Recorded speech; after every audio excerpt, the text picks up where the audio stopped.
And this is completely off, and I was surprised when I come across this video, and I thought I'd share it. Okay, here is why part of the history of Haiti embodies the Polish spirit. Okay, it's 1 minute and 54 seconds. I didn't know about this. I listened to this video already. What is the Polish spirit? Whenever I'm asked this question, I like to tell the story of Haiti, an island in the middle of the Caribbean which was colonized in the 15th century and then turned into a massive sugar plantation to which hundreds of thousands of African slaves were brought. It was one of the most lucrative and wealthiest colonies there were. At the end of the 18th century, the slaves rebelled, and in 1802, Napoleon Bonaparte, the French leader, decided to reassert French control over the island and sent the French army. Alongside the French, he sent a Polish legion. The Poles had recently lost their country. It was partitioned by the Austrians, the Prussians, and the Russians.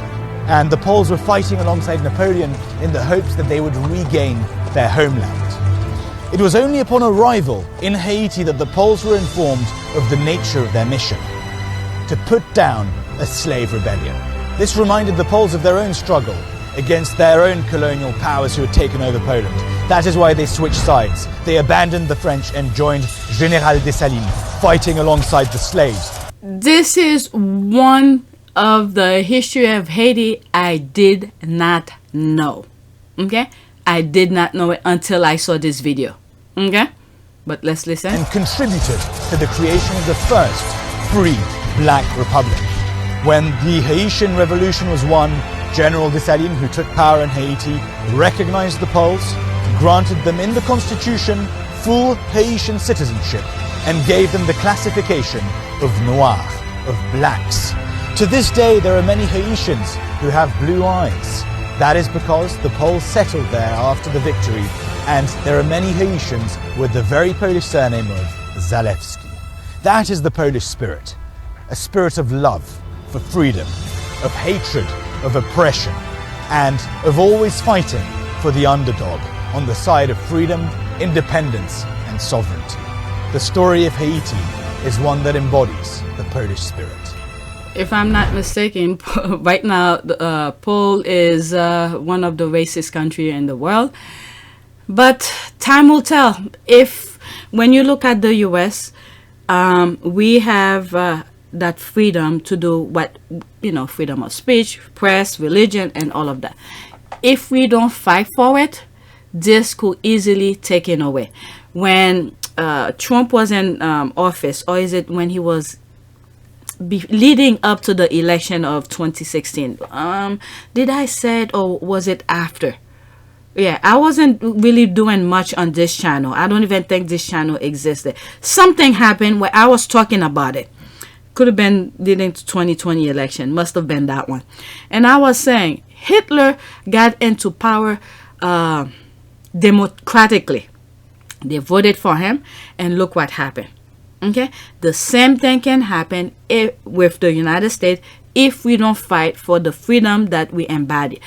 Whenever I get the chance, the only well-known person I could give example of is that football player. What's his name? Tillman. Okay, for me right now, when it comes to talk about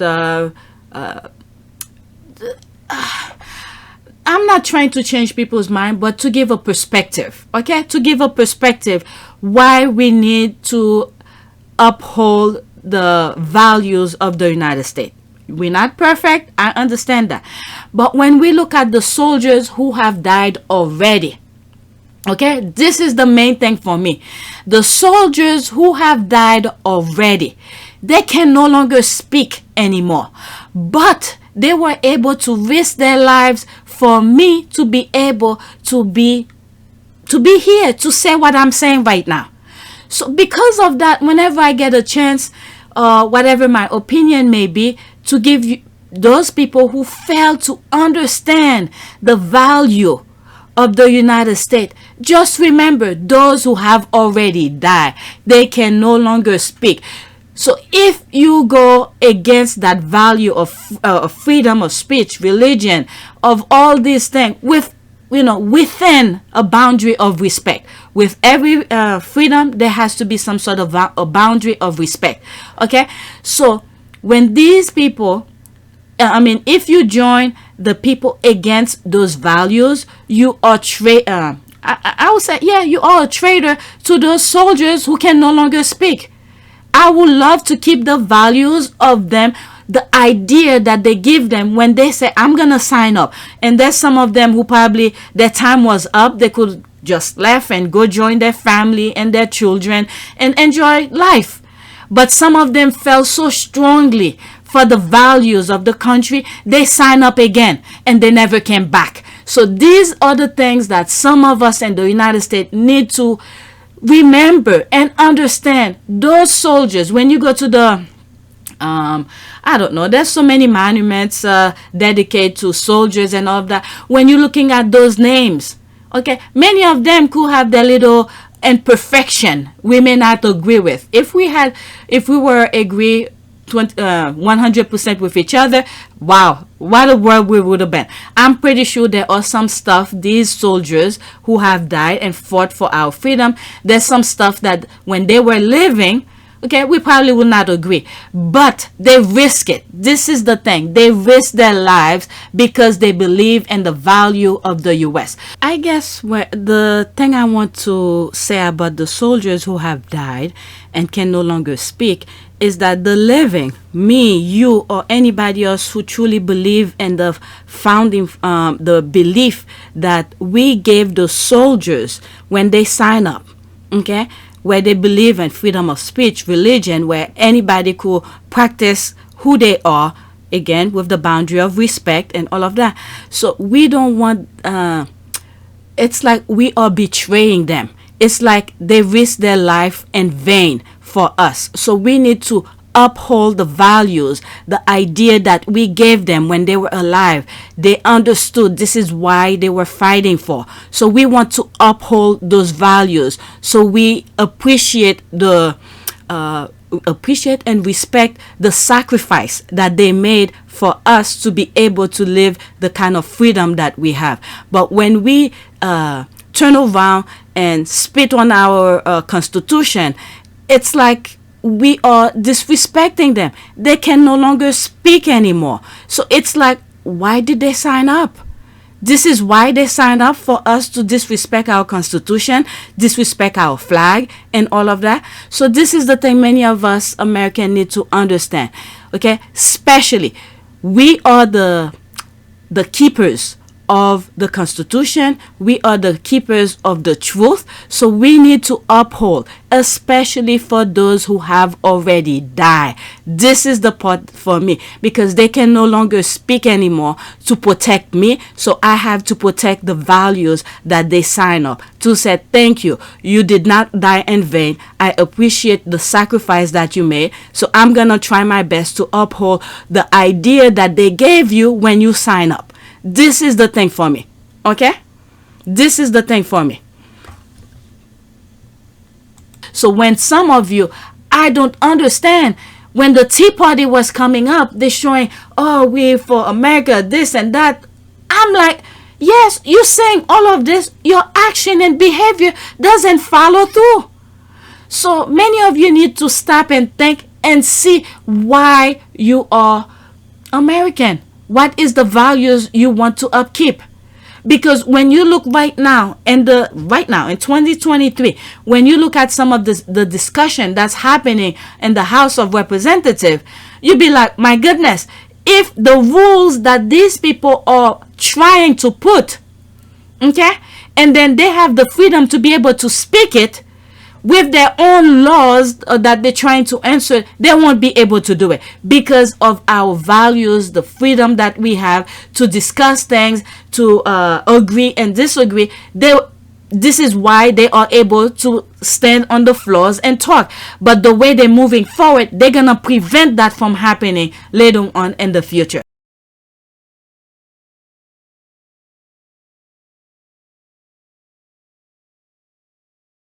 Calling factual disclaimers and alerts censorship really targets the specific way that scientists can share their finding. Without clarification, this provision could really just censor the free speech of a narrow class of people. And given that the intent of the bill is to stop censorship, I am hopeful that silencing scientists isn't what Republicans want.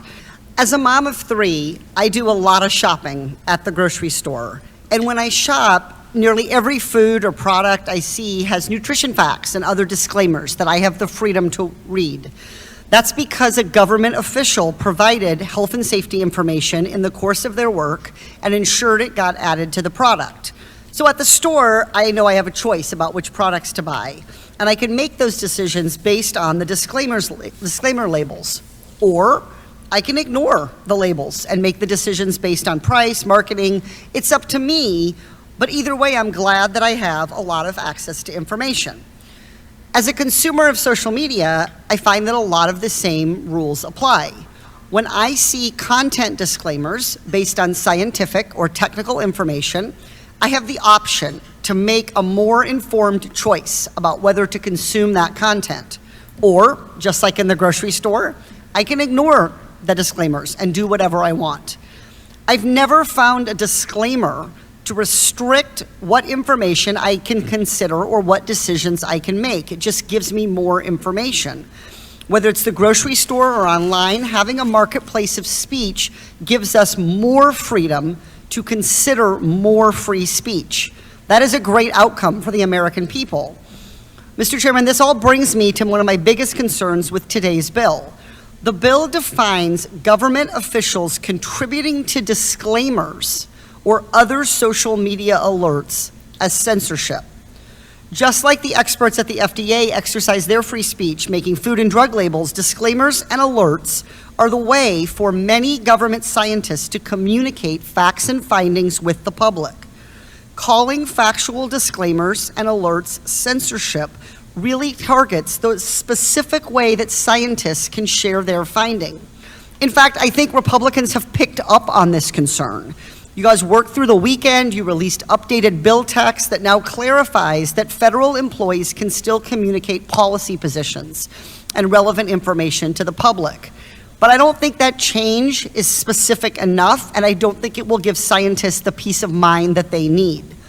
According to a government executive article published just last week, about a quarter, 26% of scientists already said that they had to omit certain words in their work out of fear of being politically controversial, and 16% were told to avoid some science-based topics altogether. Fear of government censorship is already standing in the way of scientists producing innovation.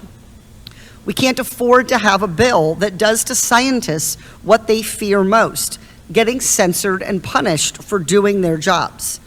As a representative of California, a national leader in science and innovation, I won't let this happen on my watch.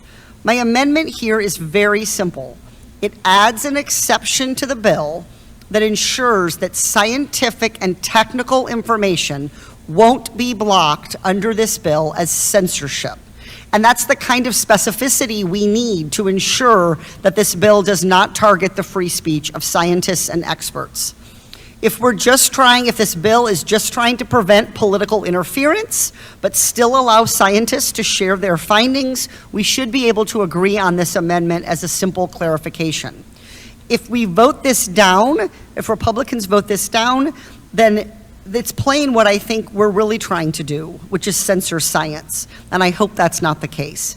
I urge my colleagues on both sides of the aisle to support this amendment and fix this issue, and I yield back. I hope I make sense with that, but anyway, from Haiti to the United States. But with Haiti, we need to find a way to help Haiti because they're going through some stuff. Each time they're trying to get their feet, to get back on their feet, something happened to put them right back down again. And I know it's being controlled by some things or someone, because it cannot be happening like that all the time. And we know the racist society and the universe that we are living in. Whenever, it's like I've said in other video, it's like when you see a black person, it's like a passport or a ticket to be racist toward that person. Okay, I know Haiti is still suffering because of they stood for freedom, and they are still being punished for it. So I hope Haitian speak up, and whenever you could educate each other, we educate. When we're hurting one another, one of us have to stop and say stop it. We're not helping the country as a whole. We need to uplift each other and be able to put our heads together and move forward. We would have been so far away. We don't even need the rest of the world to help us, but us together, if we put our heads together and educate ourselves and try to create an idea, objective to work toward, and then focus on it. I don't know. I hope I make sense. I'm gonna leave it as that before everybody come after me. But anyway, let me move on. Okay, that was my last tweet. Anyway, so let's do a prayer. I was looking at the North Korean food crisis. What is it? There was something I was reading about the UK. Oh, the video. Okay, they're putting walls and all of that. There's food crisis, and I was thinking there's North Korea who's going through some stuff because they keep their borders so tight. Now, because of the tightness of the border, they can't even bring stuff in. So when people are thinking of walls, walls can also keep people in, as the same way of preventing people from coming in. But anyway, they're thinking back in, I don't know, during the time when China felt like they needed to build the Great Wall of China. I'm talking about the UK, okay? Because there's airplane, people could fly over, but it's a waste of money. All right, let's do a prayer. Prayer for what?